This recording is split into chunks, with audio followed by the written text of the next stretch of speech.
like, comment, share, subscribe. Thanks for watching. Alright y'all, I'm back with another flashback. This video features Eligio Bishop, aka Nature Boy, aka Three God, Malia, aka Tanisha Dulay, and Velvet. Guys, I am still working on re-uploading all of my content back onto YouTube, adding my commentary so that I can meet the YouTube guidelines. This is why you're seeing so many flashbacks from my channel, but I can assure you that I'm staying on top of everything happening within Carbonation. Guys, please be sure to drop me a comment, smash the heck out of that like button, and share. Alright y'all, let's get into this video.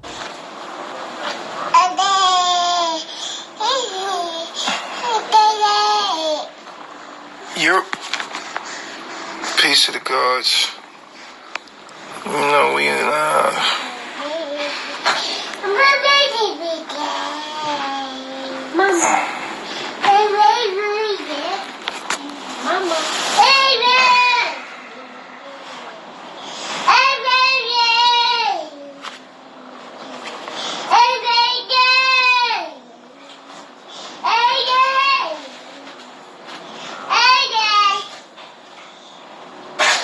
myself.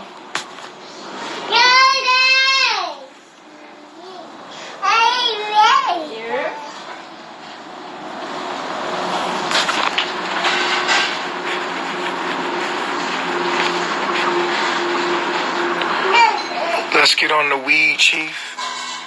What about the weed?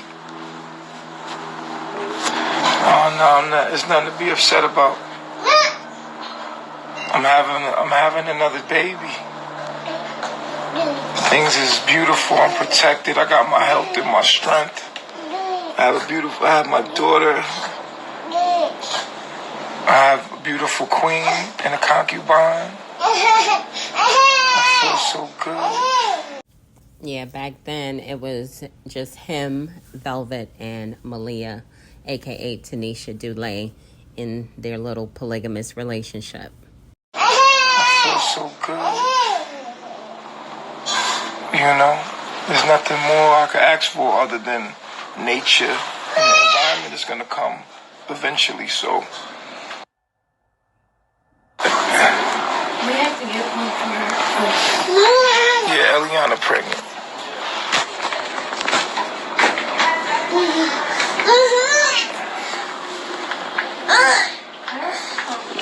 do out here?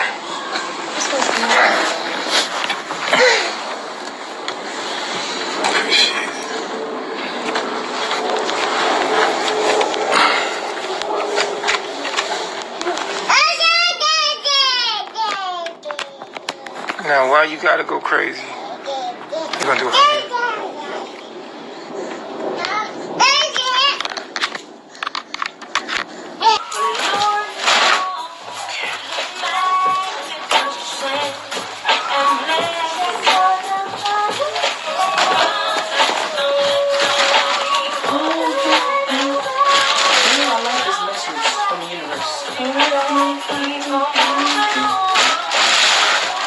Yeah, that's true. Watching 248. She does know that I got real feelings for Malia, and she gotta deal with that. You feel what I'm saying? But Osha, where you at? Oh, I don't calling on the ancestors. No, she didn't do anything. Like, this is what we deal with all the time. Like, it's for no reason at all. It just comes out of nowhere. Like, you know what I'm saying? Like, this shit just pops out. She just... Alright, here's the issue, right? You've been watching us for a long time, so you know what we all going through, right? You know Nana's mom, her name is Selena. And Selena has a very bad anger problem, right? And her father is a manipulator. He's like a narcissist. This nigga's a crazy narcissist, right? Y'all, not Eligio Bishop, aka Nature Boy, aka Three God, calling somebody a narcissist. No, not him. Crazy narcissist, right? So Eliana's dealing with she's dealing with both those energies. You feel what I'm saying? She's dealing with both those energies of Selena and Larry in her. That's what she's dealing with. So there's a part of her that Selena left Larry because Larry wanted to be polygamous. She has to overcome a generational curse through Selena. Selena has an anger problem. She left. She tore her family apart because Larry was trying to be polygamous and she wasn't having that. And then, yeah, tell her to grow the fuck up. That's what she's doing. It's taking her a moment to develop the maturity to right. Absolutely, Mr. and Tegan. But Eliana's been going through this for years. When is it enough? And does Malia deserve to have to deal with this as sweet and loving as she is?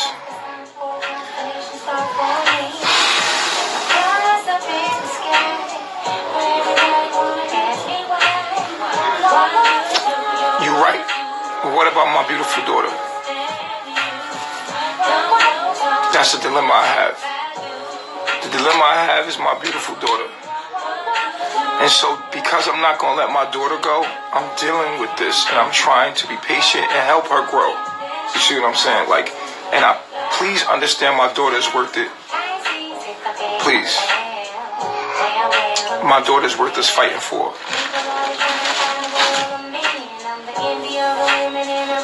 And Malia got my back. Right? She know what I'm going through. Because she loved me, she's been very patient. She willing to ride with me. So, and I love Eliana, and I love my daughter. And for those of you who do not know, at one point during Velvet's experience within Carbonation, she was known as, or went by, I should say, Eliana. So when he refers to Eliana, in this instance, he could be talking about Velvet or he could be talking about his daughter. Just wanted to make sure I put that out there so that we're clear. And I love my daughter. And she deserves this unconditional love that I'm giving her. Come here, baby. Come here. Come to daddy. Come to daddy. Okay. No, she didn't leave. She just goes for a walk now. She said she needs her own space. And we're in these tight quarters and it's like, this is our own space. You know what I'm saying? Like, Malia's like really sweet, been really patient with her. You know what I'm saying? I see so much greatness in Nana. I feel like if she can overcome this demon, that we can have a lovely, beautiful family and we can have greatness. So I just pray that everybody be patient with us. And as we going through this, send your love and support. And she keeps failing, but she's going to be great when she overcomes it. You feel what I'm saying? And I know a lot of people like, yo, man, to your detriment, though. To your detriment. I feel like I'm protected by the universe. I feel like my daughter's worth it. Eliana, my daughter's worth me trying and pushing for this to work and continuing to fight on a daily basis because it's on a daily basis. We just put the camera on so y'all can feel the vibes. We have a beautiful life. An absolutely beautiful life, yo. Like, I couldn't ask for nothing more. Like, our life is so beautiful. You know what I mean? Like, and if you ever get a chance, just Google this aspect called Sun Square Pluto. And it literally makes a person just be destructive to themselves. You know what I'm saying? And she needs a lot of love, patience. And I believe that the universe made her have my daughter so that I can be patient with her. And I'm not going to give up on Eliana because I'm not going to give up on my daughter. You know what I'm saying? You know what I'm saying? So, my mental health is important, and I keep a mental health. So at this time when Eliana has a trigger, she just goes for a walk. When she has a trigger, she goes for a walk. She's been doing really good, right? She's been doing really good. Like, she's been doing really good. You know what I'm saying? And a ticking time bomb for sure. So she's realizing that what she does in the emotional moments backfire on her and are a detriment to all of the family in her. You know what I'm saying? And everybody's been so supportive to her and so loving and unconditional love she's gotten from us. So she's getting better. She's getting better. Don't give up on your daughter and her mom, because if Nana lacking something, THT, baby needs the stronger parent right now. That's why. What triggers her is the idea that I'm in love with Malia, which is the truth. But she wants me all to herself because her mom was like that with her father, and Eliana has an anger problem where when she feels triggered or she feels vulnerable, she feels that I'm gonna like leave her out, like I'm not gonna feel for. She feels that I'm gonna abandon her, you know. And I try to continue to tell her all the time that I'm not gonna abandon you. And so anything can trigger her. Anything from me giving her a kiss, a hug, shit, adjusting.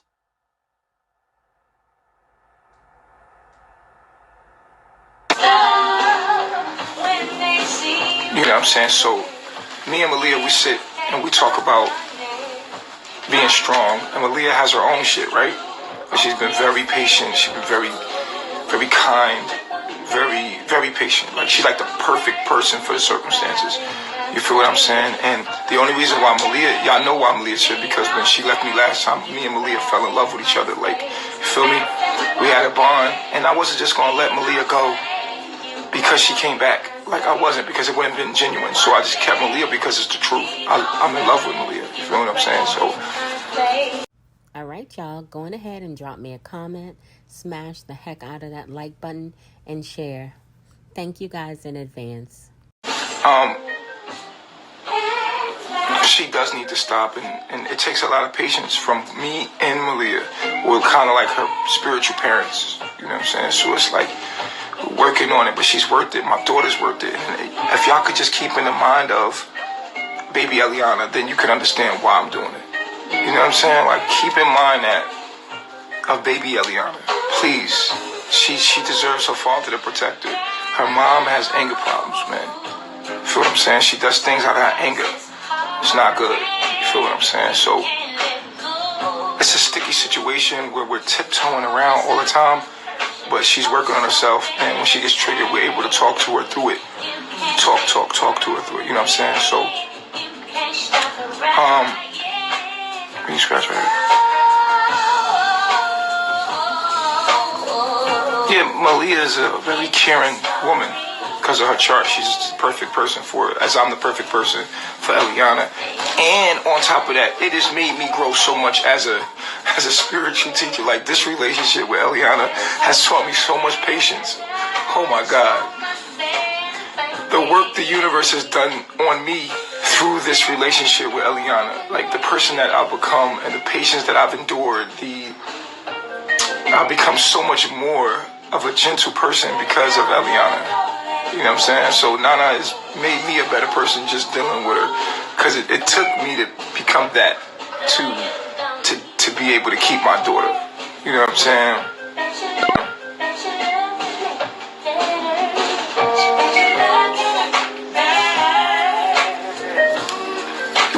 Now we all know that that's a bunch of BS. Eligio Bishop, aka Nature Boy, aka Three God, did not change. He acted like he changed just to try to keep Velvet in the cult.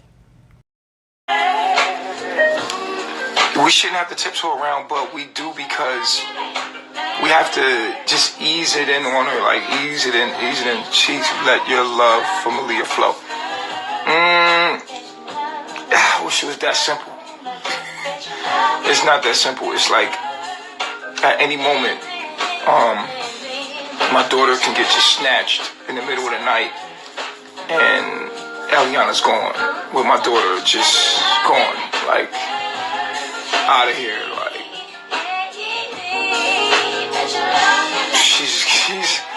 the situation's getting better. Okay.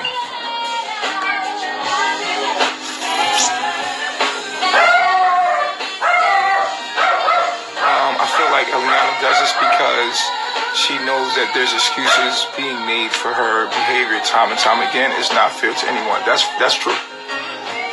It's true, but she's running out of places to go. Like, you know what I mean? Like, she keeps doing this over and over, and she's kind of like running out of places to go. So,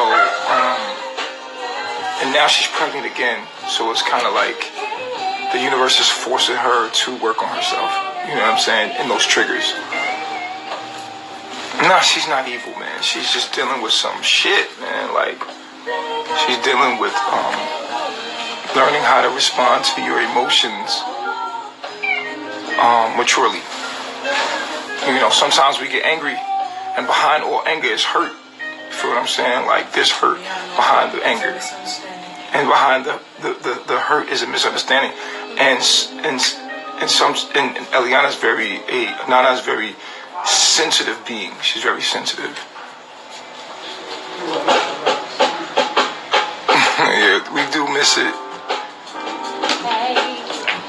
So it's just a childish behavior that's going on. Thank you, baby. It's a childish behavior going on, and I don't want custody of my daughter, man. I want her to have her mom and dad.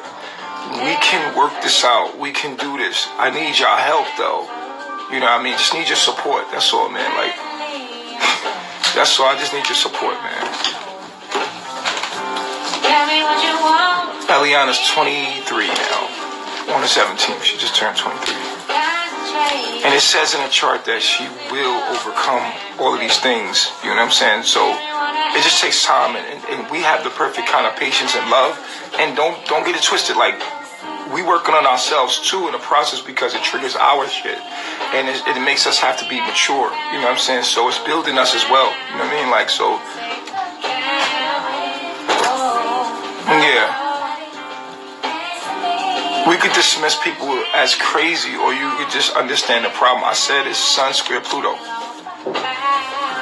I'm not going to the system. We don't deal with the system as far as dual citizenship and custody and all of that stuff. No, I want my daughter to have a mother and father. You feel what I'm saying? At this point, just take the baby. Like, nah, like, I wouldn't. Come on, man. No, we not trying to.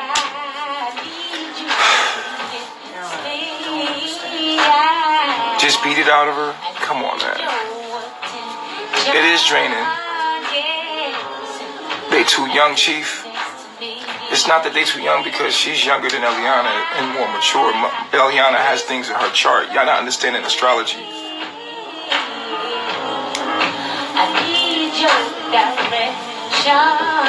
She thought the baby would change me.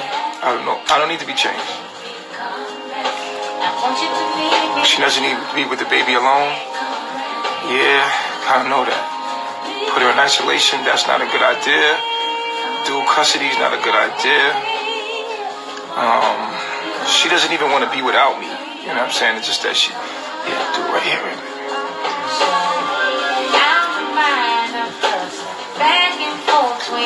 Malia's 20, right? 21. Yeah. But she's struggling with this, y'all. Like, this is, I've been with Eliana a long time, even before she was my wife. So I love her like a father loves a daughter. You know what I'm saying? Like, that's like my daughter. Like, it's I know it seemed like she running things, but it's definitely not that. It's just a sensitive situation. Y'all don't seem like y'all understand. I'm gonna start talking to y'all. It just seems like y'all not getting it. It's like go around in circles with y'all. I'm not gonna go get custody because I don't need to go to the system to ask permission for shit. I'm a man. If you know who I am, then you know I don't deal with the system. I don't deal with Babylon. I'm not about to go to ask the white man, can you please give me permission to have my daughter? I refuse. It's my daughter. I refuse to use the system for that shit. Hell no. You feel me? I'm a man. I'm not gonna do that. You feel me? I'm saying, like, if you know who I am, then you wouldn't even ask me to do no shit like that. Go to court. Like, could you imagine me in court? Come on, cut it out. All I need is y'all support. That's all I ask you is for your support. And that you know what the vibes are when they're going on. Like, you know what I mean? That's it. Who was that?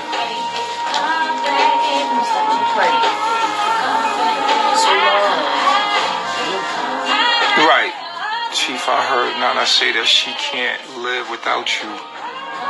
This is a karmic attachment that connects you both via your emotional bodies. I know that. I guess since patient and time will be the only thing that will help you. Exactly. And you and Malia will have to lean on each other until change comes. Exactly, Jazz. Jazzy gets it. I want to pin that comment. Y'all, now I know that person in the comments ain't getting nothing right, because what's going on here is that Eligio Bishop, a.k.a. Nature Boy, a.k.a. 3 God, is sitting up there stroking Malia, a.k.a. Tanisha Dulay's ego, while Velvet ain't in the room, while also teaching her how to manage being his second choice, second best to Velvet. I want to pin that comment, because Jazzy gets it. That's the only thing that happens right now. She said, yeah, we be watching our back. Goddamn. If I give her a kiss, I would. If I can give her a kiss and goddamn. Beat her ass and don't think twice about it. That ain't the answer. That is not the answer, man. Yeah, she's used to having all the attention. You're right about that.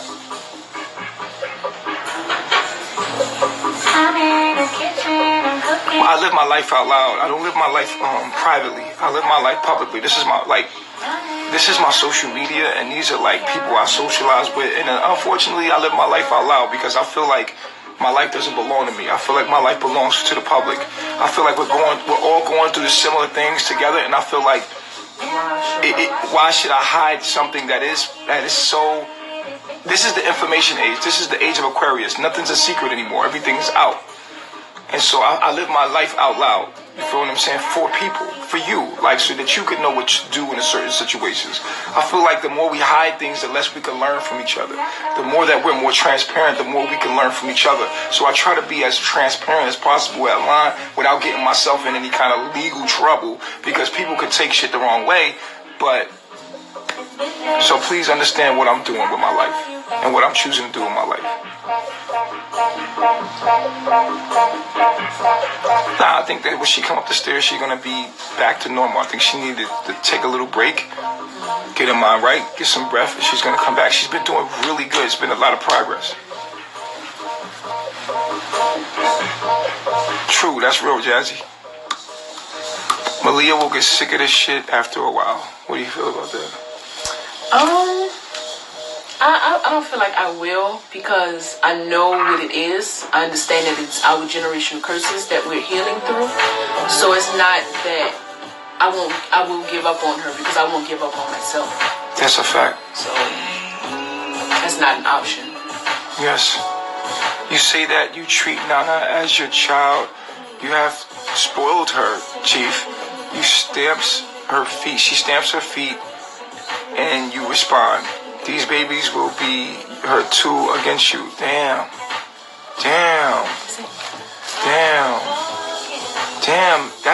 That was a really profound thing to say. He says, you say you treat Nana like your child. He said, you have spoiled her. And when she stamps her feet, you respond. And these babies will be the two against you.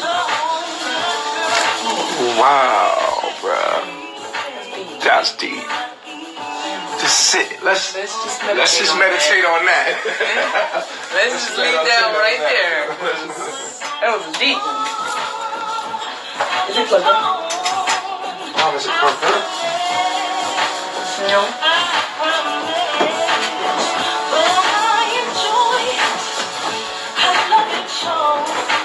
I think it is.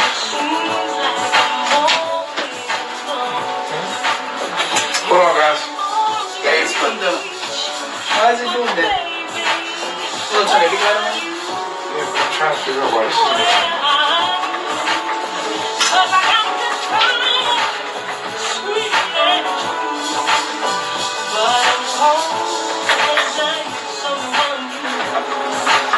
I'm trying to see if it's plugged up. You can set the camera bit on. I'll figure it out.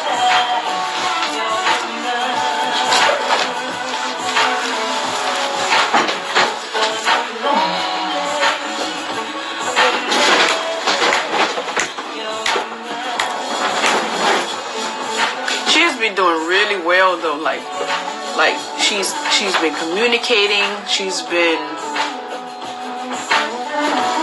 calming herself down before she gets into a destructive mode in her mind. Like she's really been doing well. She's just been doing really, really well. Like, yeah, really, really well. That's a fact. And she's just noticing that it's not productive. It's not productive, and the outcome of those outbursts are not working. And what we have and what we're doing is bigger than her. So she realizes that. So it's like I have to apply this to my life. Hurt Eliana too.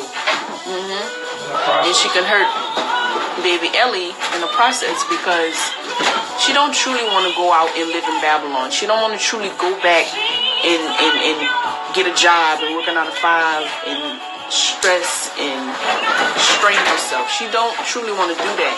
It's just that dealing with our generational curses can be very challenging at times because it's something that we're not used to. It's the unknown that we're not used to.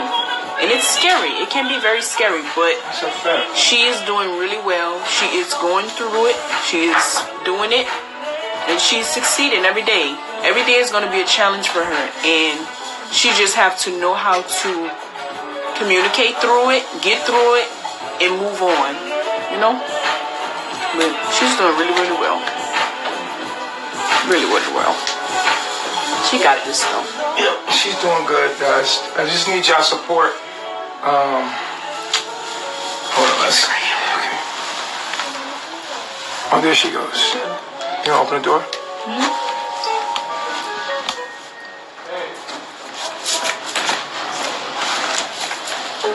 Just need you guys to keep supporting us. You've been with us from day one. You've been here from day one. Just keep supporting us. Keep supporting us.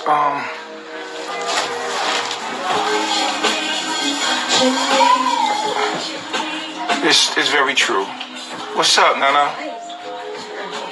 Come talk to everybody. We're gonna talk to them. Okay. Say what's up to everybody. And then go into your part. Okay, y'all. Try not. Don't be mean. Don't be mean. They be feeling your energy. They be feeling your triggers, and you dealing with your triggers. And we're telling them that you're doing really good. You've been doing way better, right? So I said, you went and take a breath because they felt you leave the room. And they said she's mad, she's upset. I like, no, what she's dealing with her energy, she's going to take a breather now. Whether she used to run away before, she's taking a breather now. Yeah. And someone stated that you're like my child, and I spoiled you. And you stomp your feet, and I respond. And now you're gonna use the children to get what you want. You know what I'm saying? And I thought that was interesting that they said that. You know what I'm saying? And I think that it started way before you. Because you have to understand my energy. I have a Cancer moon, so first of all, I have a Cancer moon. My sun is in the 5th house, and my Venus is in the 5th house. So that means that I'm literally a child at heart. Come on, literally. Everybody get in the camera. Okay, go ahead. No, this way. Y'all, I'm not all big into the astrology thing. I don't discount any part of it. I'm sure that there is a level of truth as well as knowledge that you could learn about your astrology if you seek that information. However, my problem with how they utilized astrology and carbonation was Eligio Bishop, aka Nature Boy, aka 3 God, used it to control the people and manipulate them. So much so to the point where they started using their astrology to make excuses for why they do certain things.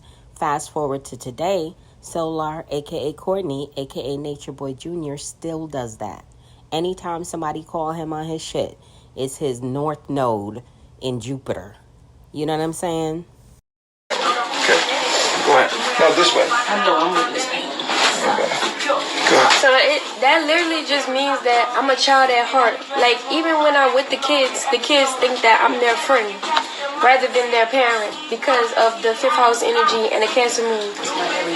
And there's a aspect in my the Cancer moon, it makes me like really childish to a certain extent and needy and clingy, and it makes me susceptible to have temper tantrums and just the whole like childish, what I'm saying, like baby kind of attitude, right?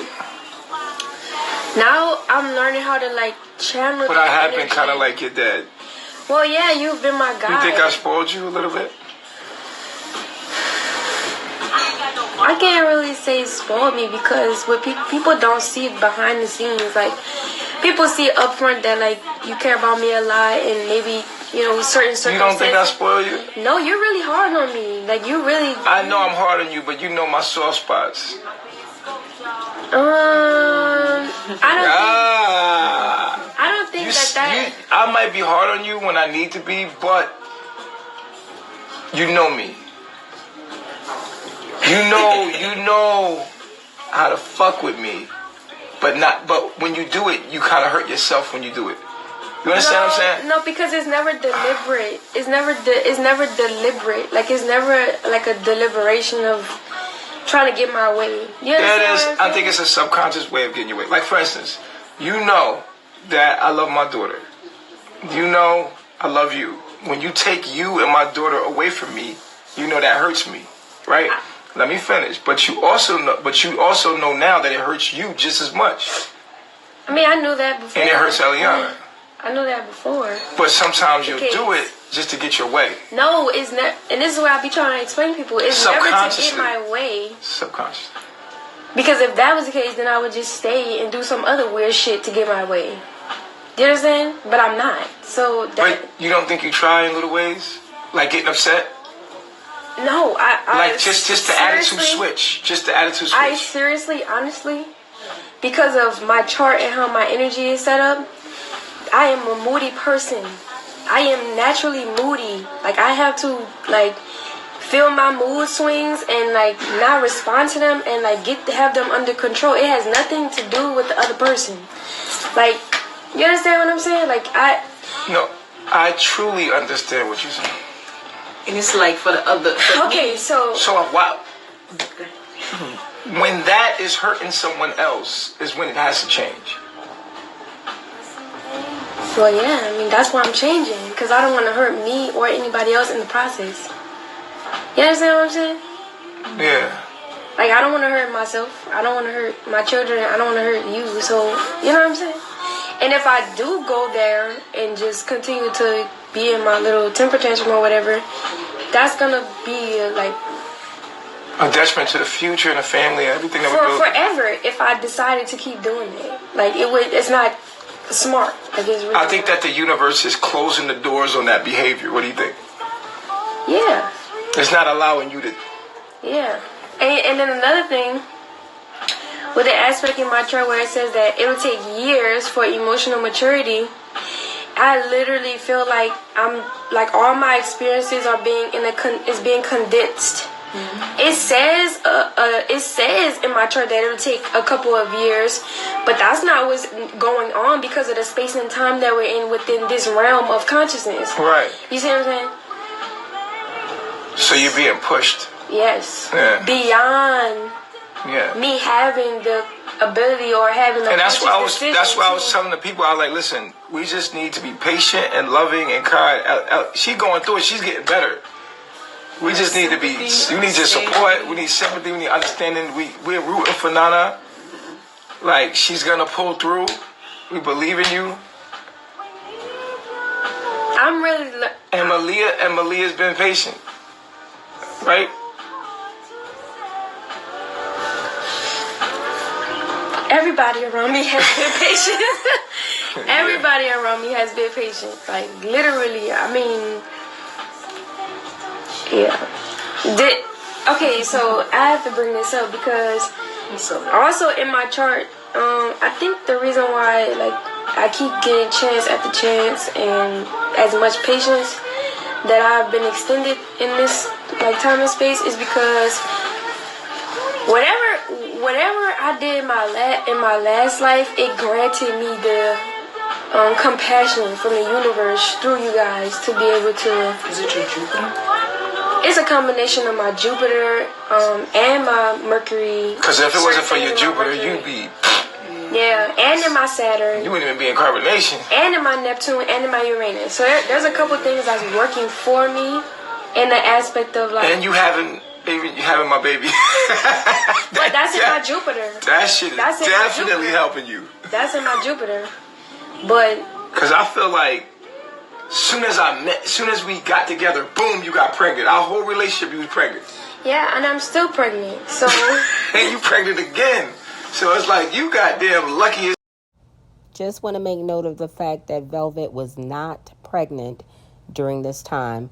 They both told everybody that she was having a baby and knew she wasn't. I think they was just running the play, trying to see if they could get more donations, y'all. So it's like you goddamn lucky as hell to like, because it's like I kind of have to be patient with you, and it's like I told them, it's helped me a lot being patient with my anger. Well, it has helped you with your because I was really militant coming into your Cancer North Node, being more patient and loving and feminine and all of that. Yeah, so we're all growing through the process. It's not like I'm just fucking people over. Like everybody, no, it's like everybody is. This is a karmic. Somebody said that this is a karmic relationship. Yeah. We're all connected to each other through our emotional bodies. Yeah, so those couple years that it takes for me to gain emotional maturity, you're just seeing it sped up, and in a more condensed version of But earlier, I somebody said Malia needs to be herself and make all the faces she wants to make. Malia's learning patience, kindness. Because if Malia gets on the same level and starts doing the same thing, then they ain't gonna get nowhere. It's gonna make things worse. Yeah. This is triggering Malia to actually be more mature than the behavior. You know what I'm saying? So why would you want her to be in her lower self? Well, because that's how they would respond, which would keep them in the paradigm that they're in and fighting with people and arguing with people and just going back and forth with people. And that's not where we're headed. But right. Yeah. You see what I'm saying? We're evolving humanity through us. Like, it's not just about what we're like. There's multiple. So what about when you go into a trigger and you treat us like shit, or you treat Malia like shit, and then you come back? Nah, we do understand it's not our fault. And that's the thing. We have to learn who we are, so that way when that person is being triggered, it's like, okay, I know that's not me. It's not. But the behavior still is not okay in the moment. No, but it's like you have to. There has to be some kind of a consequence. I guess a consequence for her. To herself. Yeah, from the universe. Right.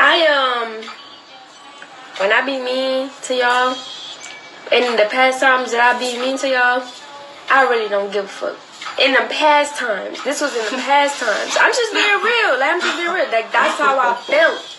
Okay. But it was coming from a space of, like, not having enough compassion to understand how you guys feel in those moments. Mm-hmm. You see what I'm saying? So now, and today, when I did get triggered, because I'm not going to forever not be triggered. Like, there's going to have things that come up to test me on how I'm going to respond. So today, I just took my time. Instead of being mean to you guys, I just was like, look, just get, like, I need some. I think the stakes are higher for what you can lose if you walk away. It is. You know what I'm saying? And it's making you work on yourself, because it's like, yo, if you walk away now, it's your fault, Eliana. You can't look back and demonize me no more. Yeah. That's why today I just took the time and I was like, look, I just need some space. How did that work for you? I just need some space. And at that moment when I took some space to myself, because it's also in my Mercury that I need time to literally understand that. But like, for instance, Shiva and Aya came out there. That was the particle of you that needed to help me in that moment. But why can't I do that? Because it's not always great. That's like. There's a lack of respect for you. That's not. Oh my God, that's not the point. That's not the case. Like, go Go ahead, do your thing. I understand you're gonna just build it. You're gonna build it up. No, that's not what I'm saying. Certain people are gonna be able to help me where you can't help me all the time. That's not a bad thing. Like Malia, she's gonna help me in certain areas that I need to develop in, and that's not gonna be. If that was the case, it'll be all put on you, and then you're gonna be even more stressed out. So it's just like what you told me the other day. There's multiple particles of you in this environment that's able to help me in certain crises or at certain times, without you stressing yourself out or continuing to keep overextending yourself, in that area. Like that, I think that's granted. Like the conversation that I just had just now with the girls, Sheba and Aya, that wouldn't have been helpful to you, because that's not your lane. Like that's the woman's lane. You see what I'm saying? So it's a difference of the help that I get from them or from Malia than I would get from you. It's just a different dynamic to help me develop into the person that I'm supposed to be. You see what I'm saying? Yeah.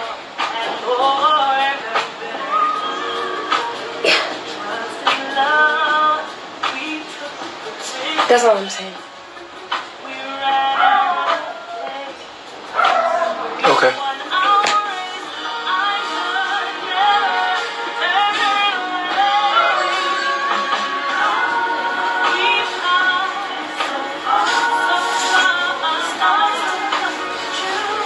You and the baby.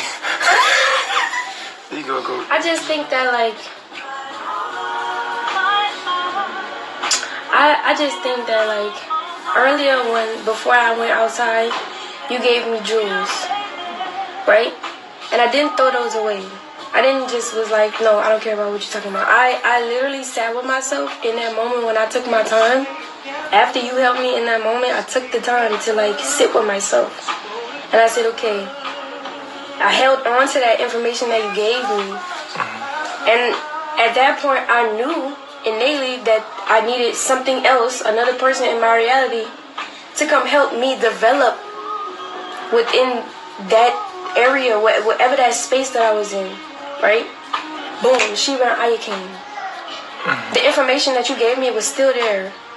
Once I started talking about whatever I was going through with Aya and Sheba, that's when everything else started to unravel as far as the jewels that you gave me. And that was the conclusion of why they had even was magnetically drawn to me in the first place. So now there's a whole, there's progression at this point. Because you don't know about the meeting that's about, before, I walked in and I was going to empty my pot, but I was going to proceed on the advice that you gave me prior to me having that talk with Sheba and Aya, and before I took that time to self-reflect.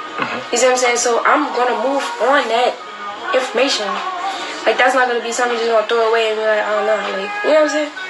That's weird. You know what I'm saying? Because I know that you know what I need to be doing anyway. It's just certain sequence of events that happens before I get to that point, before it manifests into my reality. If you understand what I'm saying? So now I'm at a point where, okay, I dealt with however I was feeling. Now I have a whole new perspective on how I'm going to approach having a meeting with you or having a meeting with you about what it is that everything that I just went through versus me coming to y'all. You see what I'm saying? Yeah, I have a whole other perspective. Right. Right. That's it. That's all. Good shit. Go take a shit.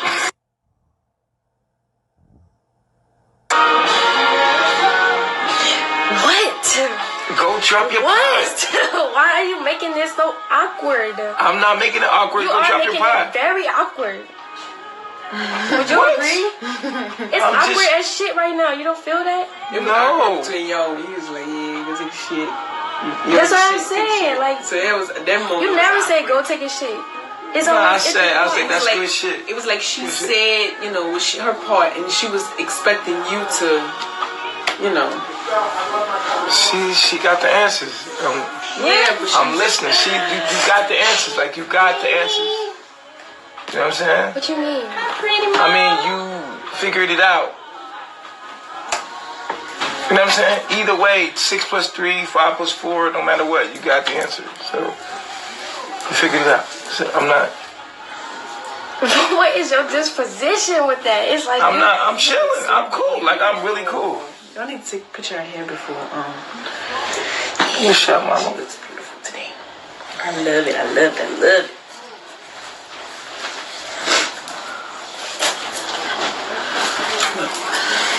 Yeah. She just was expecting you to like Say something. Yeah, have something You to said say. good shit. Don't take a shit. So she was like, I gave you all this No, I thought that was really good. medicine and you ain't even like No, make I, sure the dosage was good. nah, she already, it's like what she said was profound. All right, y'all. If you haven't picked up your copy of Greatness is a Habit, authored by Aaron Dixon, otherwise known as True, many of you know him as True. He is an ex-Carbonation member, and he's authored this amazing read. If you are interested in self-development and growth, this book is a good one for you. It's available on Apple Books for $1, guys. I got my copy, and I love this book. Like, what do you want me to say after that? She figured it out. I know, but It was nothing to say. I was like, oh, okay. She just Cool. was expecting something. She want me to say something. Yeah. I thought you always say something. There's That's nothing why to say it's after awkward. that. You already, it would have been an argument. It wasn't no argument. What you said was solid. That was it. So you should have said, okay. I did. I said okay. But You do not.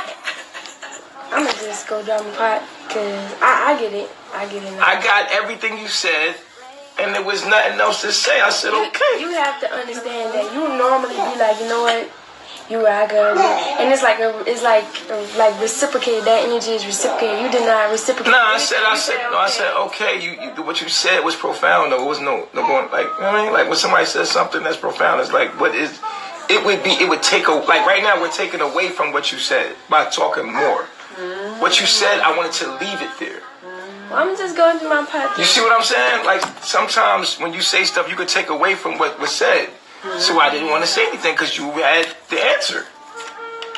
I understand. Don't say that like that. You making it No. sound When like. we're doing all of this, it's taking. Now, can you remember what your point was? Yes, my point was that the fact that it worked out. Right. You had the answer.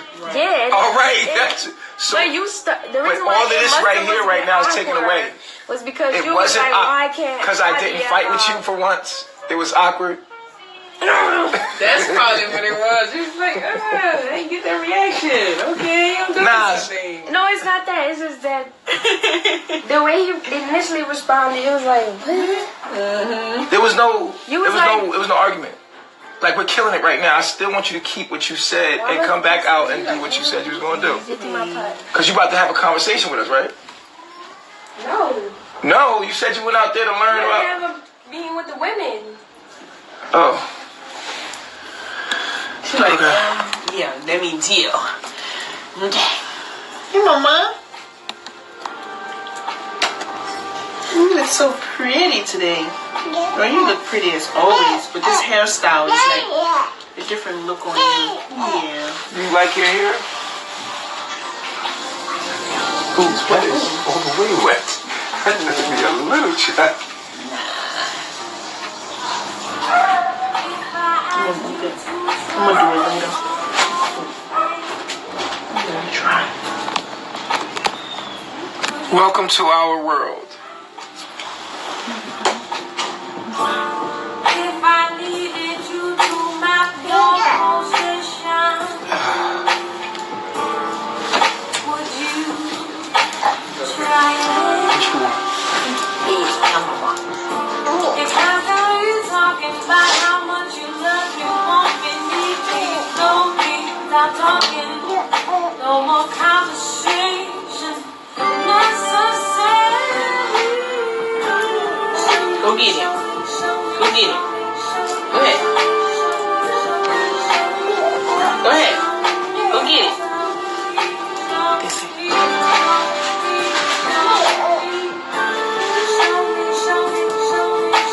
I'm grateful.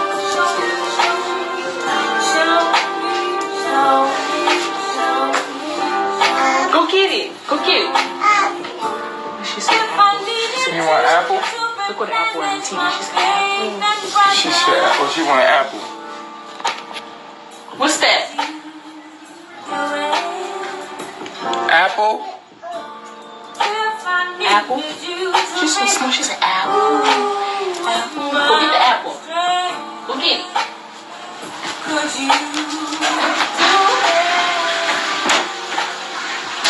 Apple?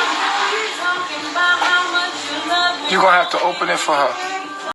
Y'all, I ain't even finna hold y'all, but whenever I would see Malia, aka Tanisha Dulé, tending to baby Eliana, I felt sorry for her.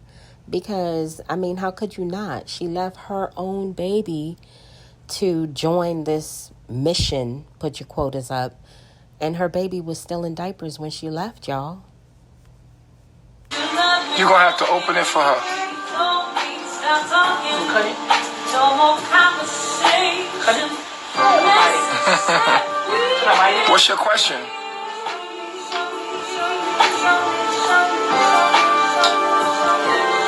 You guys want to call in? You guys want to call in and talk to us and talk to Nana and talk to us? You can call in if you want to call in, guys. Call in.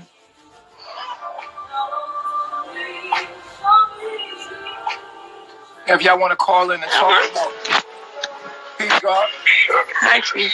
Hey, how you doing? I just had one question. I just wanted to know, like, when Nana is going through, like, her phases, does that draw you closer? Question, hold on. And everything like that, does that draw you closer to Malia? Just Wait, hold on. What you say now? Because your phone is breaking up. Oh, it is? Okay. Can you hear me now? Yeah, can you hang up and call back in? Yeah. Hey, can we get a lot of the devices off the Wi-Fi so I can go live, please? We're having a breakthrough here. Y'all heard Eligio Bishop, a.k.a. Nature Boy, a.k.a. 3 God, tell them boys to get off the Wi-Fi. Y'all, they were at Mama Cookie's house in this live. I know this is Mama Cookie's house for sure. And at Mama Cookie's house, they had anywhere from 20 to 25 people at one time in a 4-bedroom house, y'all. That many people. We're having a breakthrough here. Come They're going off the Wi-Fi. Gotcha. Come on. Russian.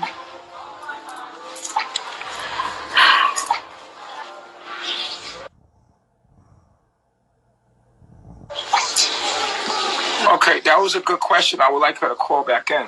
Hey, you guys can call in and ask questions. I don't know. It seems like it's breaking up.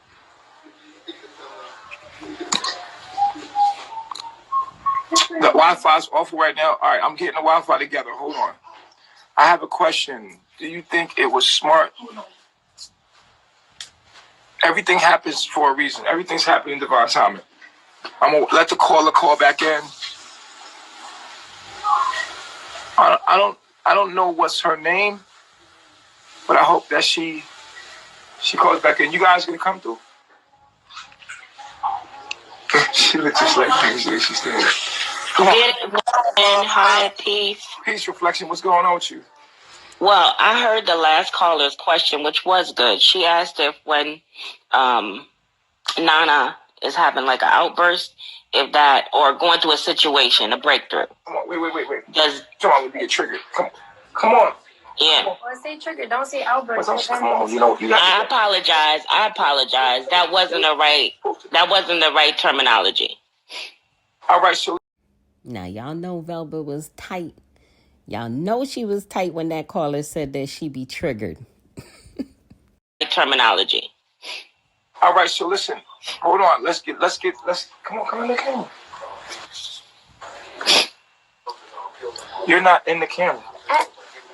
I can see her right there. Yeah, I can see her. Hey, I apologize for that. Okay, that was not the right terminology. Let's start over. Mm-hmm.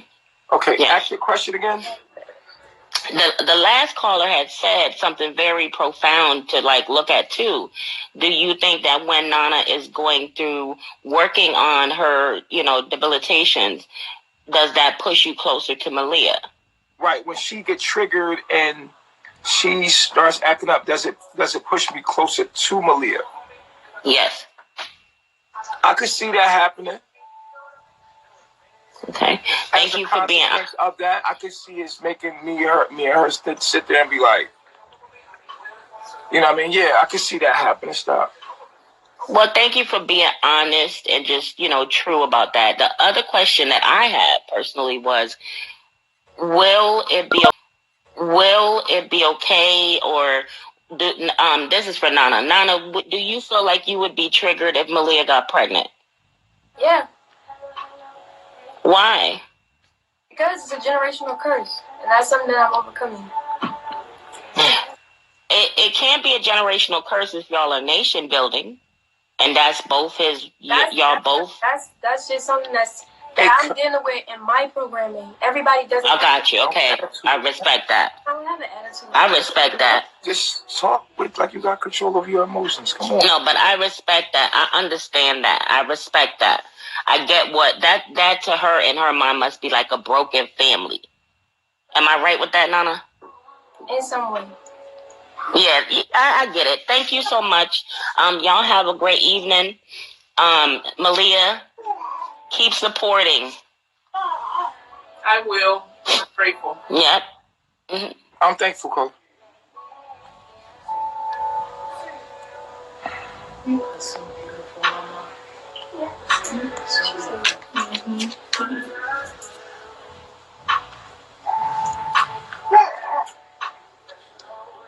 Now come on, go closer. Peace, reflections. Peace, what's going on? Come on. Okay. Throw the thing up. Hi, Nana. Peace, reflections. I know you're not in the mood, honey. I can see it on your face. It's not that I'm in the mood. It's just that he's just he's just being aggressive for no reason. It's not serious. It's not that serious. Like I feel like I'm answering the question, but he think I got an attitude. It is serious. Have an attitude. It is serious. It's not that serious. It is serious. It's very serious. Your behavior has to change. It's very serious. I'm literally talking to them. Like literally. You have to talk to them. You have to face your demons. You have to do this. But I'm saying that you have to do this without an attitude. Remember, Chief, patience. I am being patient, but I'm also guiding her through what she needs to do. That's true. Nana, Nana, I had a question for you, Mama. How was your relationship with your sisters? Because I think with the polygamous relationship, it's kind of like a sisterhood. All right, y'all, go on ahead and drop me a comment, smash the heck out of that like button, and share. Thank you guys in advance. So it's kind of like a best friend, and your first best friend is your sister. Even though when I was growing up, me and my sister fought like cats and dogs. Like, I pulled a knife on her, maced her. I did not like her. I got along with my brother, but I did not like my sister. So when I was growing up, I didn't fuck with females. Now that I'm older, and now that I lived a little bit, I'm so willing to have a second wife because I don't want to put up with a nigga 24/7. I need my space. I want my own time. So I'm like, here, bitch, have him. Let me go over here and have me some me time. You feel me? So my question is, how was your relationship with your sister growing up? Let me think about that. Because the only relationship that I remember was when I was younger. Yeah. Really young. And I have 5 sisters, or 4 sisters. So,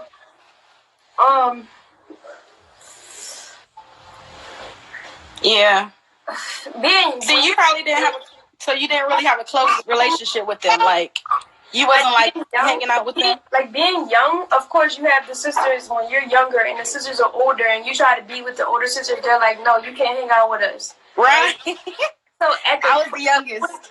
At the point in time when I had I could have had a closer relationship with them, we were separated. So at that point, it was really distant. But the relationship that I had with my sisters, it was distant. It's really distant. So you really didn't. Have you ever bonded with a female, like a best friend, like a female you used to go to and just talk to and chop it up with? Yeah. You have? Yeah. Well, I think maybe that's where you need to start with Malia. Like, maybe y'all need to like begin with the friendship, like with you and her alone. I don't know, but I really think it's just gonna take time until you're ready. Period. It's just gonna take time and patience, and I think y'all just gonna have to take that shit one day at a time, for real. I think that is happening. Yeah, of course. I mean, everything's a process. You feel me? I definitely didn't. At the beginning, before you couldn't even look at my nigga, I'm going in your mouth. That's how I used to be. But now I'm like, shit. First of all, I found a man that has stamina. You know, one of them niggas that just never get tired, honey. And I was like, shit. You could definitely bring another bitch over here because you're not finna kill me in my punani. I can't. No. Everybody. All right, y'all. You have a good day. Thank you for calling. All right, peace. All right, Jazzy. Ooh, she was about to go left. She was going all the way left. Like, what's going on with that? We trying to stay on subject, man. What?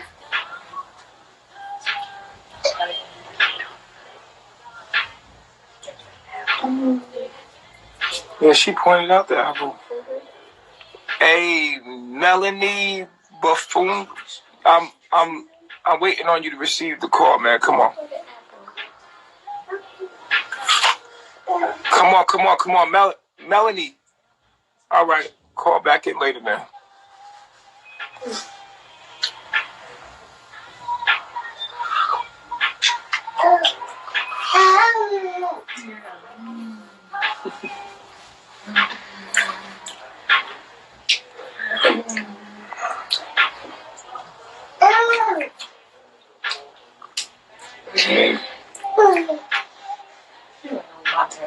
Waiting for Sage to pick up. I don't know if it's my shit.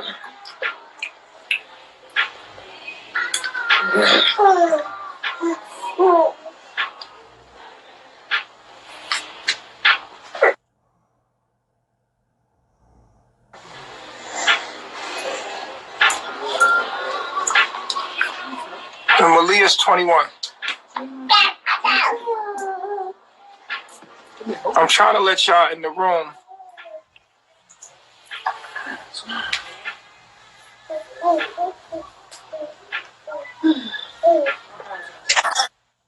What's going on?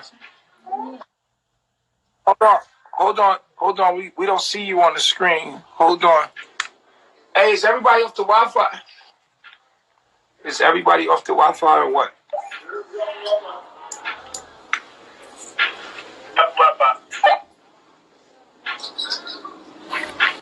Hold on.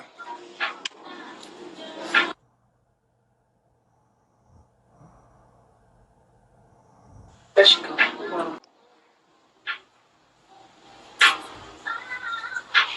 Can you call back in? All right, y'all. If you haven't picked up your copy of Greatness is a Habit, authored by Aaron Dixon, otherwise known as True, many of you know him as True. He is an ex-Carbonation member, and he's authored this amazing read. If you are interested in self-development and growth, this book is a good one for you. It's available on Apple Books for $1, guys. I got my copy and I love this book.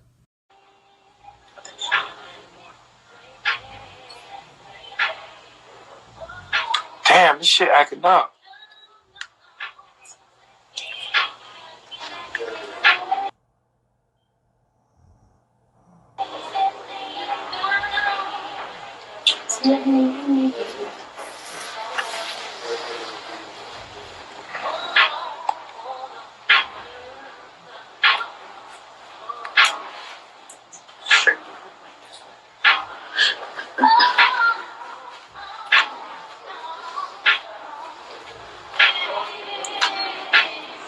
I don't know why it's not letting people on the live, man. I'm gonna hang up. Y'all come back to the next live.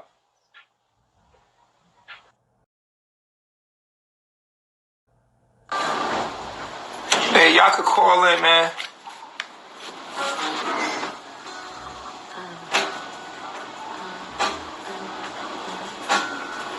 We had to start over. There was 400 people in the room, but oh well. All right, y'all. Y'all call in.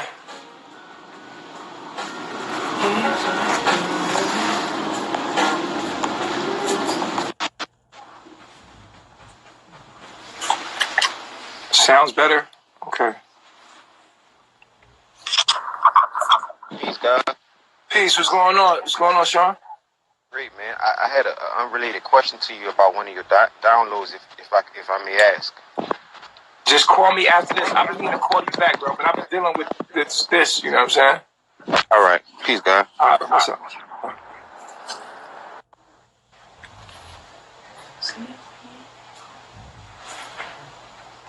You said what?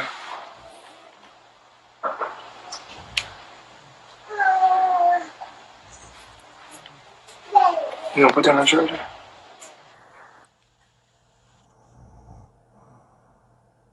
See your screen.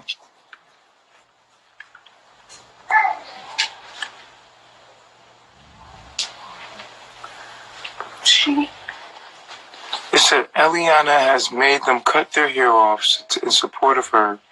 She leaves, this dethrones each person, comes back with the attitude. This is crazy.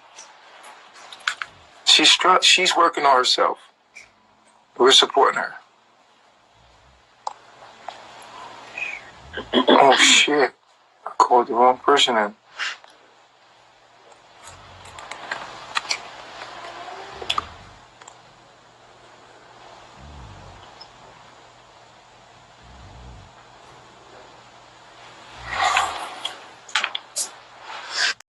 I hope y'all know he using these callers to further manipulate Velvet, aka Eliana.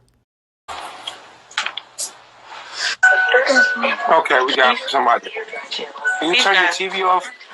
Yes. We can't hear you. Can you hear me now? Yeah. Okay, my question is just, does Nana, do you realize that you may not have an attitude, but some of your facial features can make it come off that you do have an attitude? It could be perceived as if you have an attitude. You know how you wear your feelings on your face, and they say like, you know. I mean, because it doesn't have to be like you mean to have like nothing could possibly even be wrong with you, but you know, some people just naturally have a resting. I'm not calling you a bitch, but you know, a resting bitch face, and it's like it comes off that you have an attitude, but nothing is really wrong with you. I mean, that's just that's just me. I don't. No, man. You were you.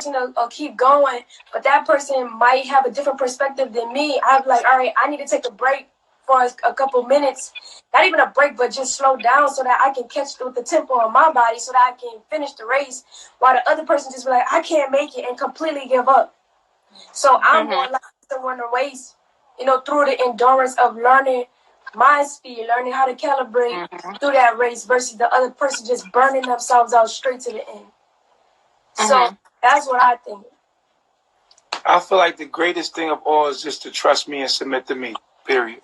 If you do that, that would be the simplest thing you could ever do to work on any triggers. Just trust me. That's it. And like I trust Allah, and to trust Allah, the greatest thing that I can do is trust the truth. Trust the universe. Trust what I know. Can I ask Malia a question since everybody's fucking screaming her trust name, what Malia? I know. Trust what I know, right? What? And so for you, I feel like for a woman to trust her husband, first a man should trust Allah and trust the universe and the universal laws. And the woman should completely submit to her husband when she knows he is in submission to Allah. That is the greatest thing you can do, is just follow my lead and then do as I ask of you, and to make sure that you please your husband. If you do that, then you are in tune with Allah. That is simple. That's the simplest way to get it. I think she mentioned that first. I think she said she communicates. No. You're done. That's it. You're done, caller. You're bugging. Anyway, the first thing that you should do when your man is in submission to Allah, a woman's job is to be in submission to her husband. If you trust me, then everything's going to be fine. It's very simple. But as long as you trust you over me, your remedies have been to go to you and then go around me. You need to trust me as I trust Allah, and then everything will be simple for you. But as long as you don't trust me, then you have to go do it on your own. You have to go take a walk. You have to go down the block. You have to go figure it out on your own and come to the perspective that I've already given you.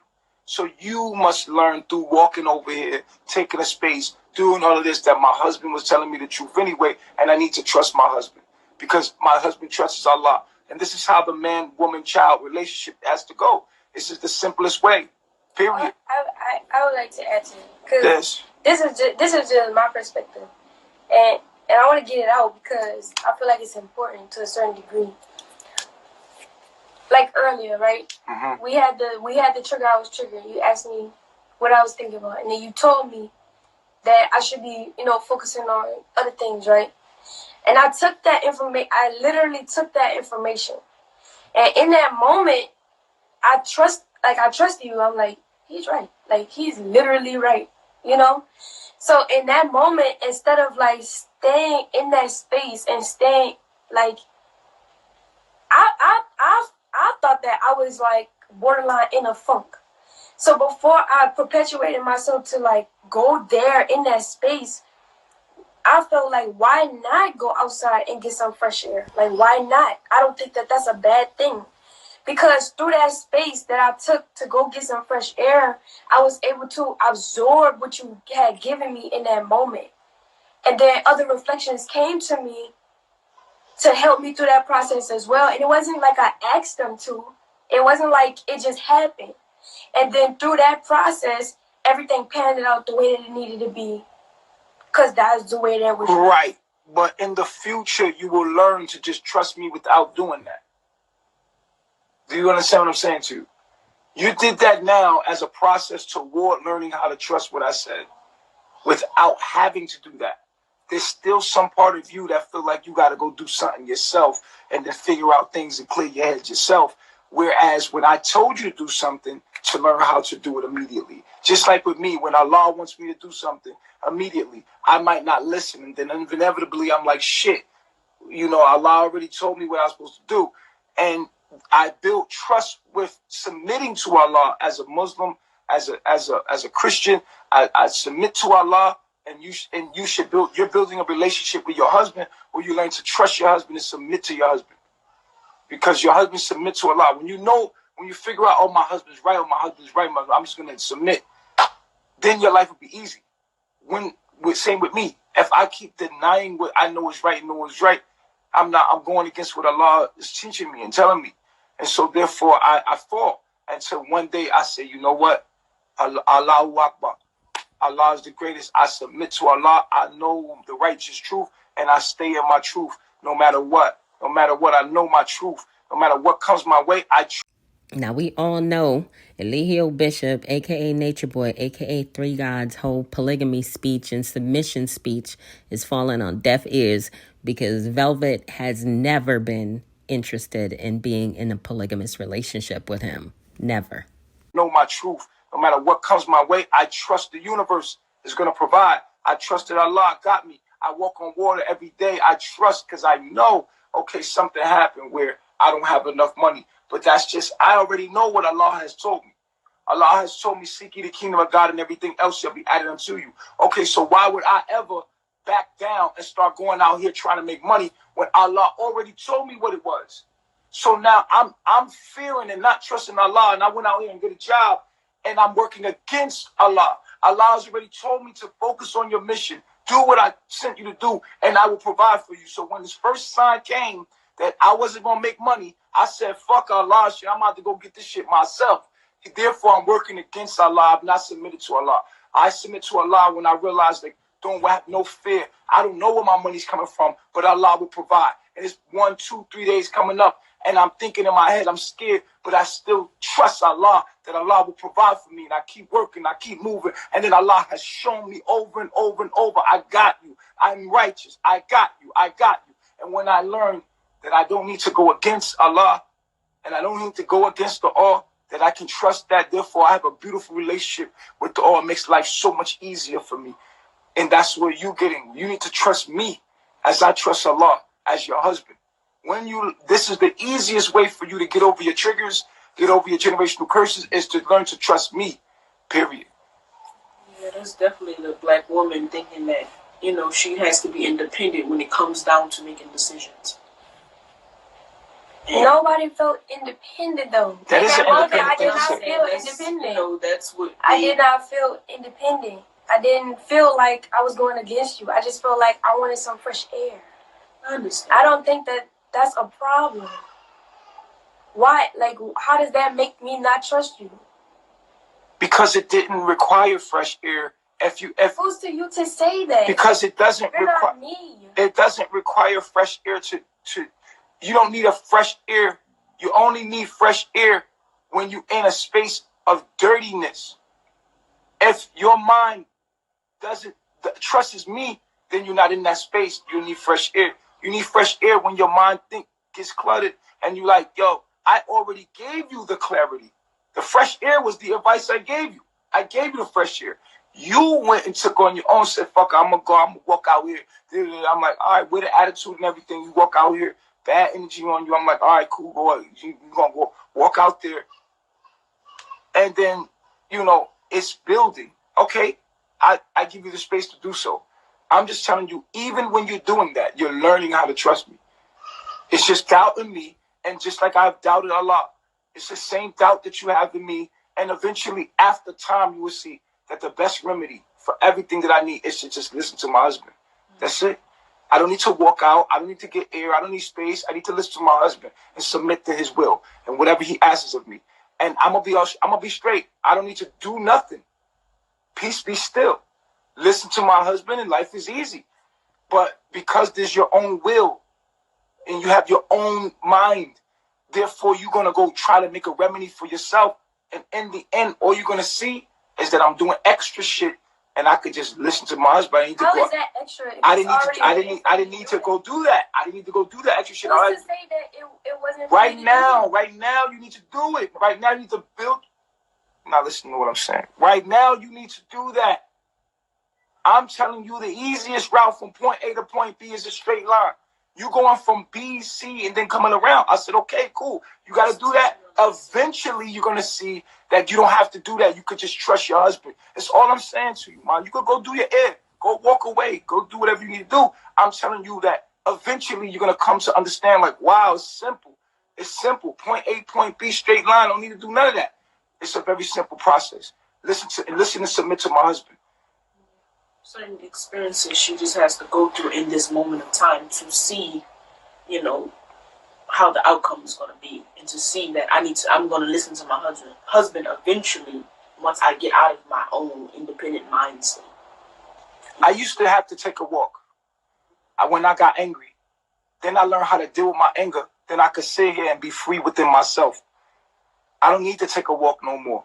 Why? Because I learned how to deal with me and I have full control over myself. I've gotten to that level. It's a process. I'm not saying don't go out and get some air, man. I'm not saying not to do it. I'm not saying that what you doing is wrong. What you getting mad at me about is like, yo, I made my own mind and I'm making my own decision and I did that, and then you making me feel bad about my own decision. I'm not trying to make you feel bad about your own remedies. Like, that's your own remedy. I'm just telling you the fastest way from point A to point B. You got your own remedy. You got your own answer. Fine. I guarantee you it's going to bring you back to what I just told you. The easiest route is to just be submissive to your husband, because that's what you're going to hear. And you're going to be like, well, I didn't even need to do this because it was just simple as what my husband already told me to do. I mean, I went outside today. I took a breather. And what happened? Allah told me what my husband already told me. So I'm going around my husband, and then Allah give me the same message my husband gave me. You're not understanding what I'm saying. You understand what I'm saying? You're not getting what I'm saying.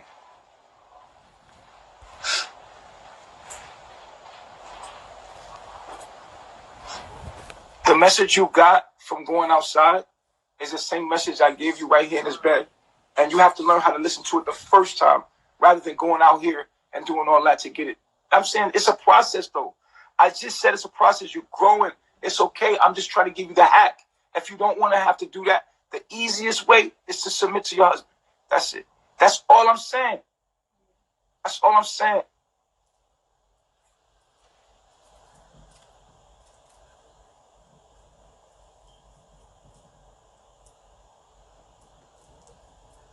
All right, y'all, going ahead and drop me a comment, smash the heck out of that like button, and share. Thank you guys in advance.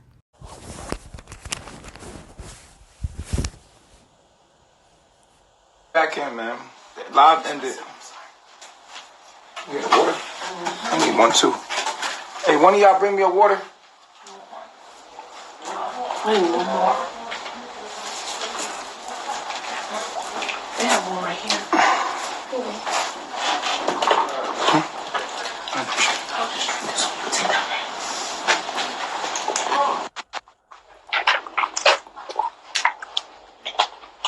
Okay. So yeah, I think my and No, I still want to. the I live am ended. reading The the live comments at ended. the same time, and someone said that I'm boring, and so this is what I mean about No, projecting your own demons into the room. Please, People are please, coming and don't here let. for Stop. All you, right, I'm gonna let you go because you're reading the comments and you're if you're responding to coming, comments. if Stop. See, you killing it, man. You guys have to learn how to use Instagram. Number one, the comment section is a place where everyone wants to be understood, heard, and felt. We are living in the era of attention seeking. So it's like, who can say the comment that will get the comment section is like a competition of who can say the comment that can get a response. And so that can be used for you or against you. And so learn how to use the internet before you get on it, because you're going to make yourself look stupid. You're wasting time. We have something to focus on. Learn how to not focus on the comments and let that be a part of what we're paying attention to, and learn how to use it for when you want to use it for content and when you don't. You understand what I'm saying? So everyone's looking for a reaction. Just imagine you're in the chat room. Who wants to waste their energy? Of course, people are in the chat room trying to get a response, saying the coolest comment. When you give it energy, then they just like anything else, they win. So why do you come on here when we're having an educated conversation, reading comments? Someone said you're boring. Do that person really know you? Knows. Who gives a fuck? I let you back on the chat. Why? I obviously don't think you're boring. Isn't that the reason why you called in? So why the fuck is you paying attention to people in the chat? Because you don't know how to use social media, and on top of that, it shows that you have no control and poise over yourself. Because at the end of the day, it doesn't matter what someone is saying about you. Like I said earlier, people have their opinions about you because they see you from their perspective. I have a blue shirt on today. Somebody doesn't like the color blue. I could put a red shirt on. Somebody not gonna like the color red. At some point in your life, you have to live your life for you and not other people. Who gives a fuck about what you have to say about me? Only reason why I use the comments is for content, when I feel like it. I really don't give a fuck what you people think about me, because I have to live my life for me and not for you. I could never conform to everybody in this fucking room and make everybody happy, because people are different. So therefore, I don't give a fuck about what you say about me. And that's the difference between me and you. So I can't even conversate with you because you don't know how to even utilize social media properly. And I'm trying to guide you through it. And I'm trying to tell you in the chat, say, listen, don't talk to the chat. Okay? Don't talk to the chat. There's a lot of people in the chat, and everybody wants to be heard. Everybody wants attention. Everybody wants to feel like, hey, look at me. And everybody wants to feel like, hey, I got a response. That is the chat, and that is the fucking purpose of the chat. Okay? So moving forward, I thought we was having a very educated conversation, and I didn't want you to be the kind of female that got triggered so easily off the fucking fact that somebody said something in the fucking chat room, bro.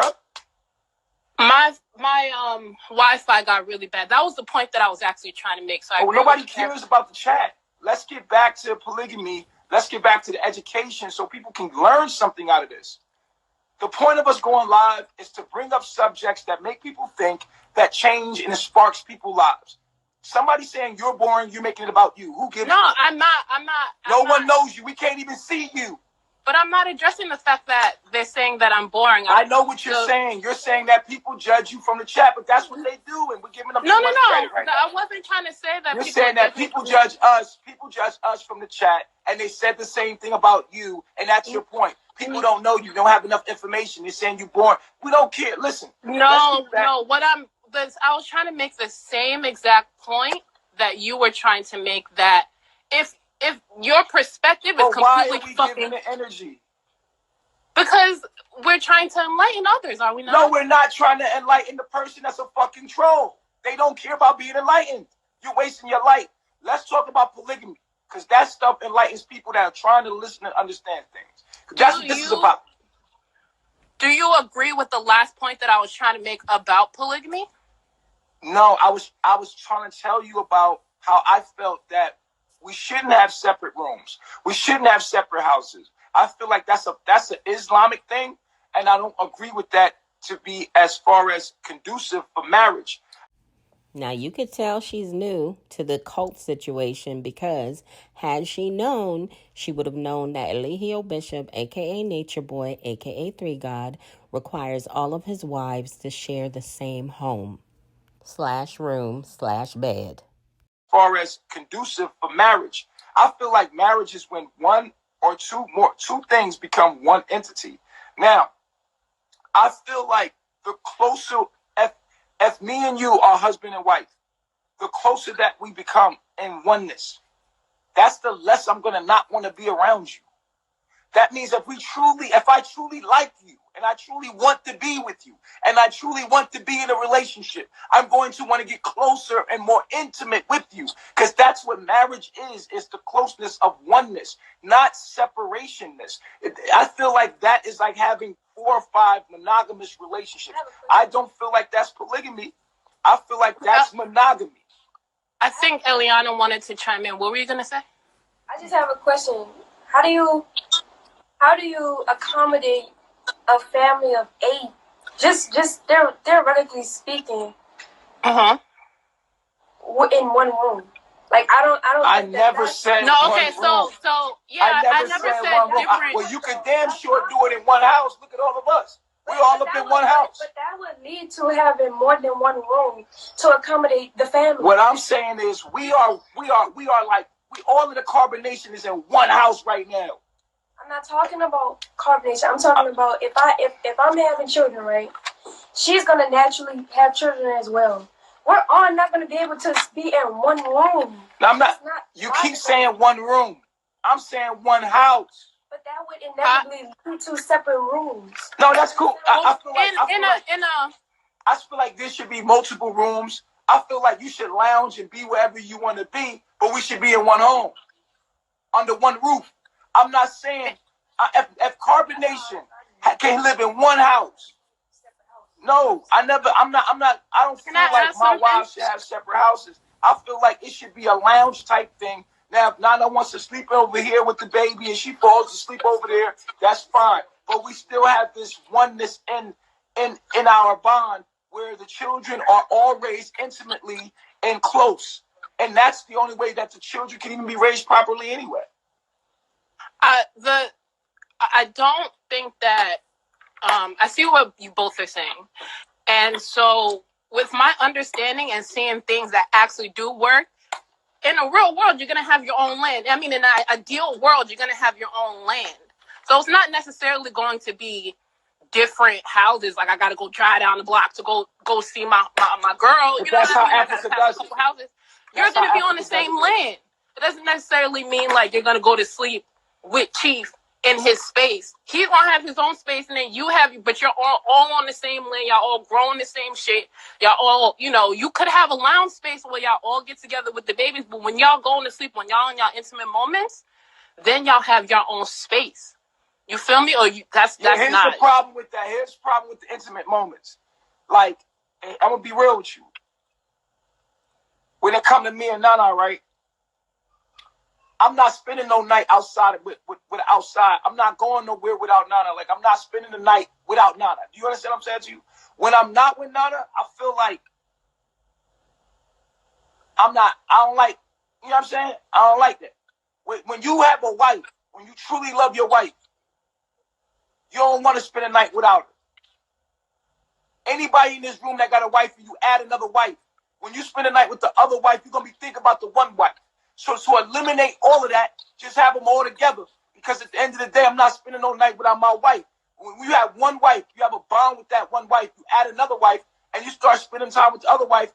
You're going to feel like you leaving the other wife. You're going to be thinking about the other wife. This is realistic. I'm in the relationship. I've been doing this for years. So I know how it feels. And she don't like spending the night without me. So if I go over here and spend the night with Malia, she going to be thinking about me. I eliminate that by us all being together. But wouldn't that help with the journey that she's on right now with sharing? It's not gonna help because it's going to make it worse. Because the night I'm spending with Malia, it could trigger her to fucking leave by the next morning. Because she's like, oh, well, be with that bitch. You know what I'm saying? Because but you got to do better. You got to get over that trigger. Listen, you know what I mean? We could do a lot better. We could do a lot better if everyone is in the same space, like we are, because it makes her deal with the fact of, hey, man, this is what it is. Yeah, I totally see what you're saying, but I also want to see other ways where you could work on that trigger, because I understand that trigger, but if that's going to be a trigger, it seems like you need to accommodate instead of doing what you want to do. You know what I mean? No, the trigger needs to be overcame, period. Stop running. Right. I'm not going to accommodate your generational curses. You need to overcome those, period. Ain't no excuse. We need to grow up. We need to motherfucking mature. We have to overcome these generational curses. That's our journey. We're not here to fucking accommodate or, excuse me, or is that bothering you? Let me get your house. So what you're saying is that you don't... face that shit and overcome it and grow through it and become more. We're not here to run like everyone else. We might as well be Babylon if we do it that way. So what you're saying is that you don't desire to spend a long time with your other wives. I think that naturally happens. It just naturally happens. It's going to naturally happen. I feel like it's oneness for me. Like, you know what I'm saying? I feel like it's oneness. I think it naturally happens. And in the beginning of our relationship, no. In the beginning of the relationship, you need to be as close as possible.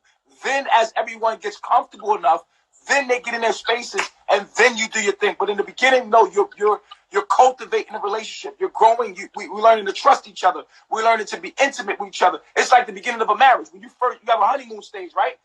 When you first with someone, shit, you be. All right, y'all. If you haven't picked up your copy of Greatness is a Habit, authored by Aaron Dixon, otherwise known as True. Many of you know him as True. He is an ex-Carbonation member, and he's authored this amazing read. If you are interested in self-development and growth, this book is a good one for you. It's available on Apple Books for $1, guys. I got my copy, and I love this book. Jealousy, where you going, baby? I'm going to... After years, then you like, all right, babe, well, shit, I'm going to the block. All right, it becomes like that. It's naturally going to become like that. I totally understand. So my next question is... Let Malia speak. Go ahead. Let Malia say some shit. I feel that what y'all saying is, like, what he just said is true. It's like to be able to... Let me get my words together. He's saying to be able to separate and to do our own thing, we have to form a bond first. We have to cultivate a bond first. We have to bond together, communicate through our problems, communicate through our generational curses to even get to a point where it's like, okay, you can have your space over here with me and you go do your thing. Until then, that's not going to work because we are still healing through what we've been, what has been instilled in our brains for so long. So, and I agree. I get it. I just want to learn the ways that you're working on your generational curses. Yeah, we're not African in the sense that Africans inherit polygamy and they don't have all the generational curses we have. We've been broken and separated and fucking sabotaged. Which is why I watch you, because, my environment, I've always seen both sides. So I understand how, I have my original name. There's no one else on this planet with my last name. If they have my last name, I know that they're my blood. So I understand that I have that privilege, but I live in Babylon. So I need to know what I'm dealing with. And in order to know what I'm dealing with, I have to understand the people that are trying to rebuild themselves to get back to right. Where my I just know that African American people were enslaved by European people, and we built this whole world, right? But we're still not treated equal, and we're trying to fight for equal rights in this world that we built, right? We built this economy. The reason why this country is as great as it is right now is because of black men. We have built Black men and women with our own hands, we have built this economy. And now our people want equal rights to be able to inherit the benefits, while Africans are coming over here inheriting the benefits. The people that built this country, we can't even inherit the benefits. So we're trying to inherit the benefits rather than finding our original selves. No, you see, the first thing that happened is we didn't. If we go back to our original selves, we would not even desire the world that we built for these people at all, because the original people had no desire for this world at all. And that's what we need to get back to, the place where we had no desire for the Europeans' mind at all. But we've been beaten. We become massa. It's called Stockholm Syndrome, to the point where we become massa, where we want in. We want to be house niggas. We want to be massa, instead of us wanting to be the original of what we were, where we had no need for what massa had to offer and his ways of living. We had no need for it. So we have to get back to our spirituality. The spirituality is the non-physical that connects us back to the connection of the original place where we were before we were slaves. So we're trying to go back to that. And even in Africa has adopted the colonizer's way to the point where they don't even practice their original spiritualities. So you have to understand one thing, is that we are trying to find out. I asked those questions. Go ahead.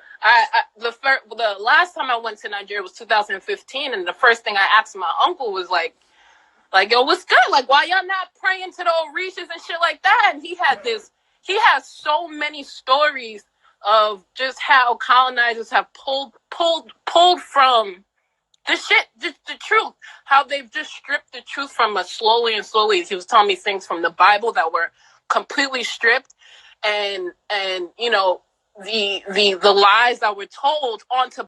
All right, y'all, going ahead and drop me a comment, smash the heck out of that like button, and share. Thank you guys in advance.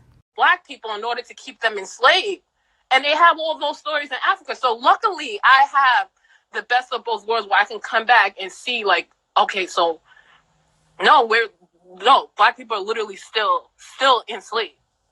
Everywhere I look, I still see it. You know, you have young men still looking up to Michael Jordan, wearing his sneakers and buying all these designer things, putting these designer things across their chest. So this is the reason why I come to pay attention to the knowledge on how I can influence the person next to me to see, like, yo, this is what's really, really, really going on. And this is what you're focusing on, and it's just a sad sight to see right now, but I'm glad that you're doing what you're doing. I don't give a fuck what anyone has to say. Child, bless her heart. She getting on my nerves, though, because she's sitting up here talking about she glad he's doing what he's doing. What? Abusing those women physically, mentally, and spiritually? Disrespecting and degrading them every chance he gets on live? What has to say. And I'm glad that you have the courage to put this online, because there's a lot of. I feel like what I'm doing, the universe has come to do in this time and place. It is beyond me. It is the inevitable shift in consciousness that has to come. It is a part of the conscious shift of consciousness itself. So therefore, we are in a certain age, and consciousness is happening, and human consciousness is evolving back to its original state. So the Black man is rising. He is a God. He is rising to his original state. So it is me and those behind me that will, or before me, that have pushed this consciousness, this Christ consciousness. And now that we're going back to original states. Now, what you see with Eliana, people saying she's not polygamous today, she won't be polygamous tomorrow, she'll never will. Well, that's what you say. Keep watching. You will see the evolution process. You will see her evolve, because this is what she was meant to do.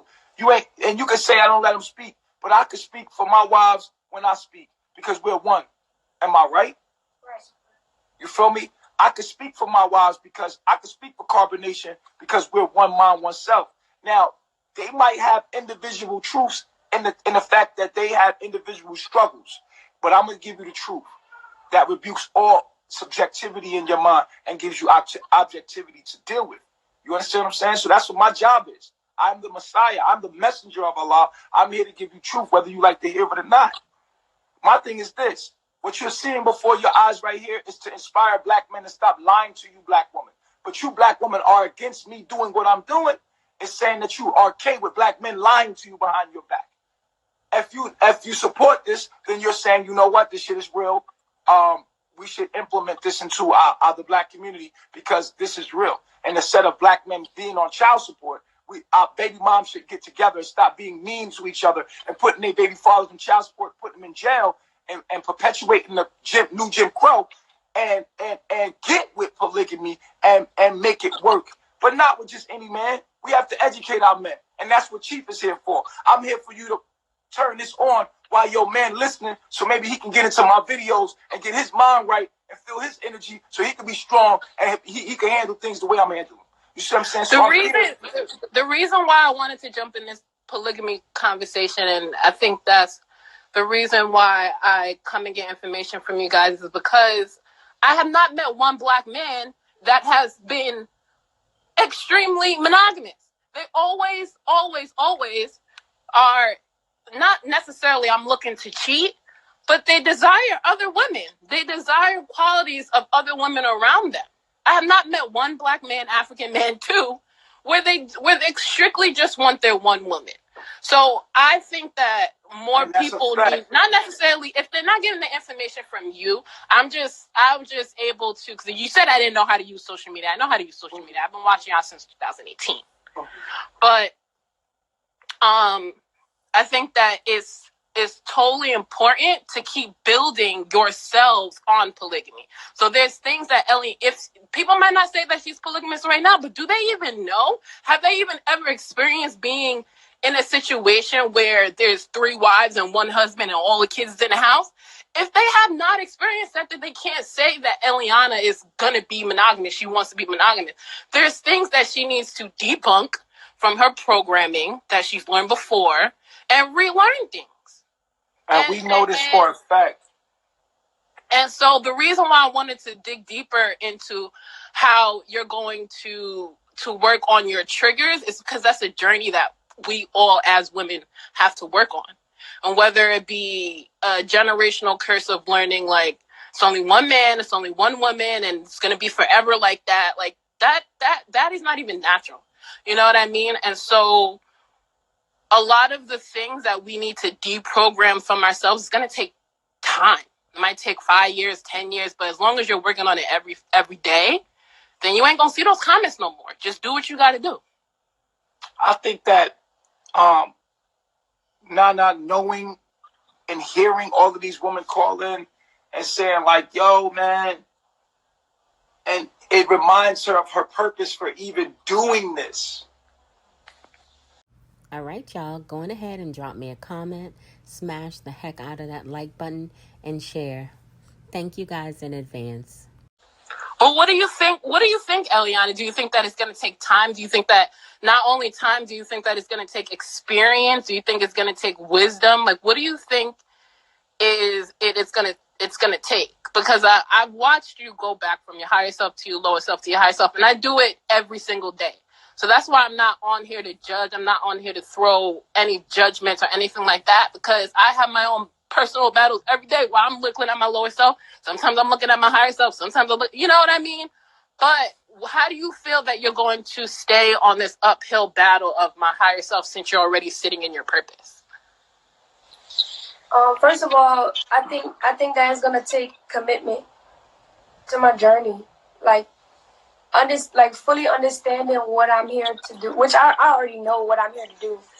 I can't do nothing else. I've had experiences that let me know that outside of carbonation, everything falls apart for me. Like, and that's just me personally.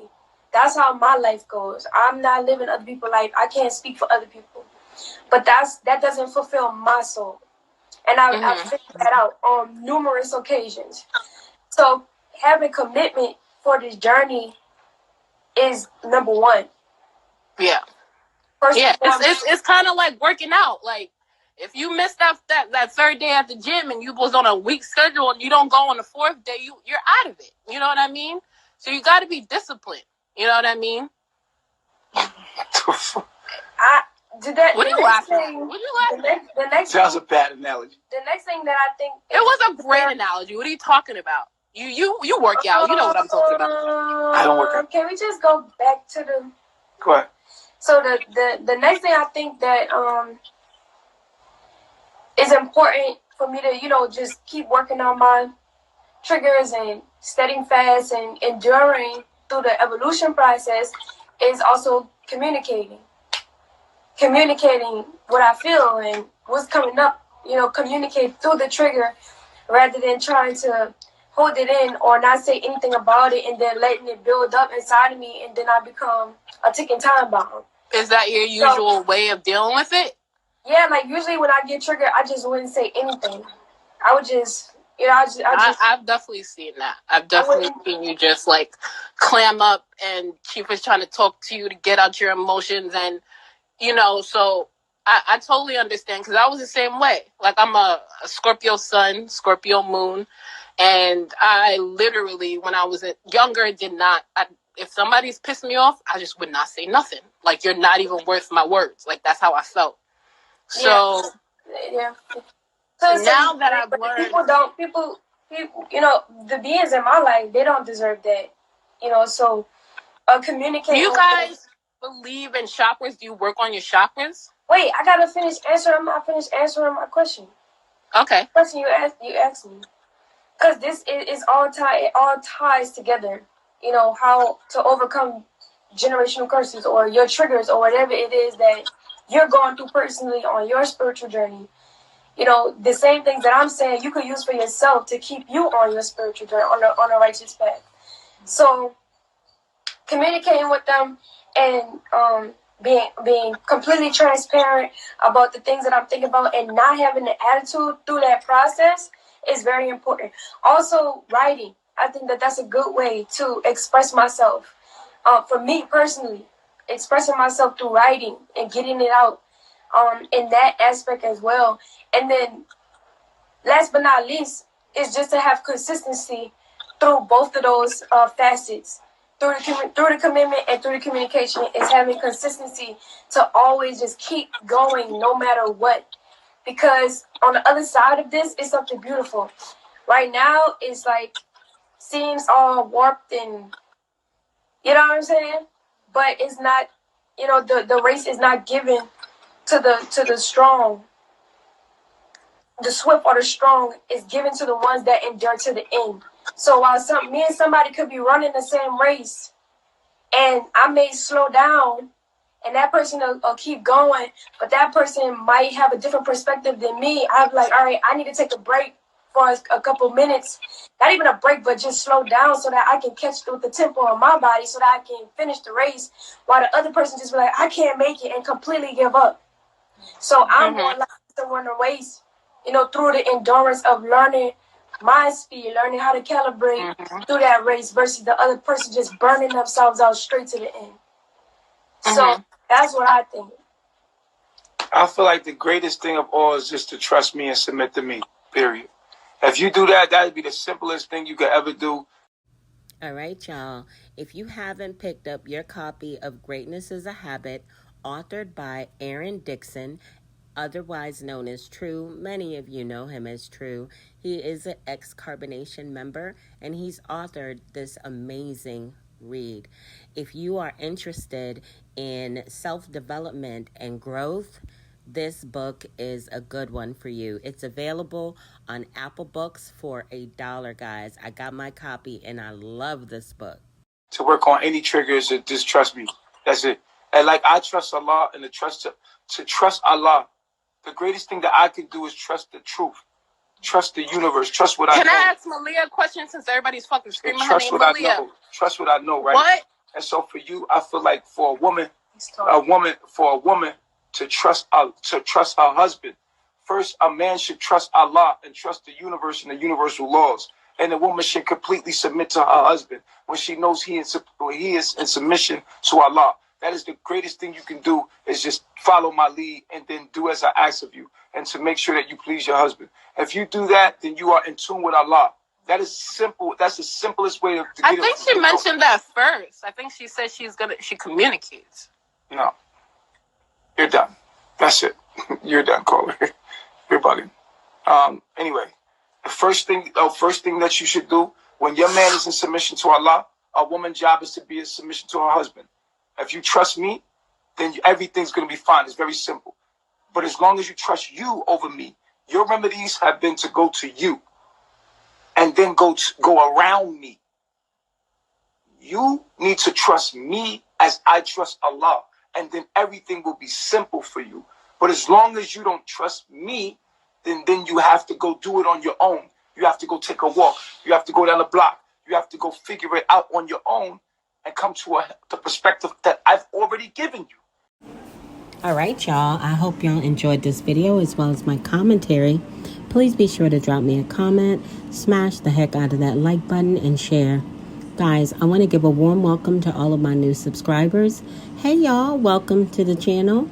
To all of my OGs, my day ones, my ride or dies. Y'all already know what it is. Big up yourself. We in the building with it.